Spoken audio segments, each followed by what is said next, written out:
नमस्कार साथियों, इस वीडियो के माध्यम से हम ये सीखेंगे कि प्लास्टर लगे हाथ में हमें क्या क्या बातें ध्यान में रखनी चाहिए। सबसे पहली बात, इस प्लास्टर को हमें गीला होने से बचाना होता है।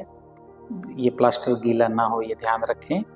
खासकर प्लास्टर के अंदर पानी ना घुसे, इधर या इधर, इधर या इधर, अंदर, ये ध्यान रखें। दूसरी बात कि प्लास्टर लगे हाथ को जितना हो सके इस तरह से ऊपर उठा के रखें, यानी कि इस तरह से लटका के ना रखें।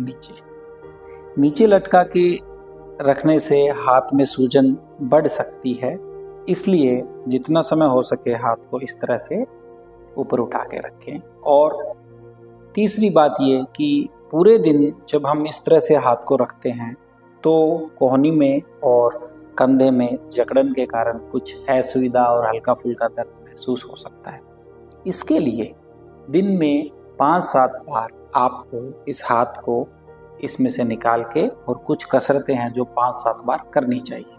सबसे पहली कसरत ये है कि हाथ की अंगुलियों को इस तरह से इकट्ठा करें, मुट्ठी बनाएं पूरी बंद और इस तरह से पूरा खोलें। ये जो हाथ की अंगुलियों की कसरत है ये सारे दिन जितना हो सके, मतलब आप ज़्यादा करें इसको। जितना आप करोगे उतनी सूजन आपकी हाथ की कम होगी, उतना जल्दी आपका हाथ ठीक होगा।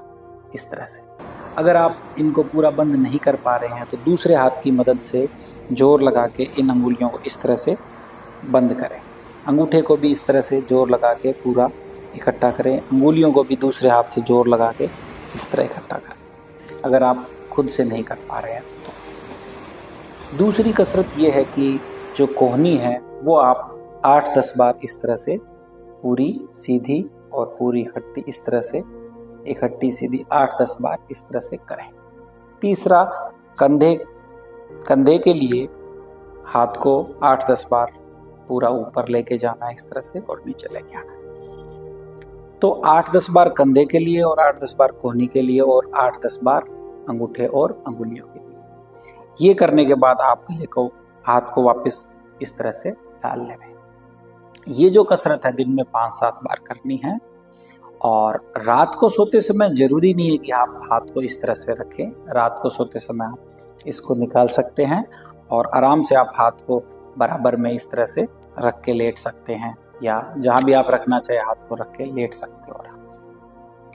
मैं आशा करता हूं कि इन सब जानकारियों से आपको आपके प्लास्टर लगे हाथ में लाभ मिलेगा। अगर इसके बाद भी अगर आपको कोई परेशानी या कोई बात है जो समझ में नहीं आई तो आप अपने नज़दीकी चिकित्सक से परामर्श ले सकते हैं। धन्यवाद।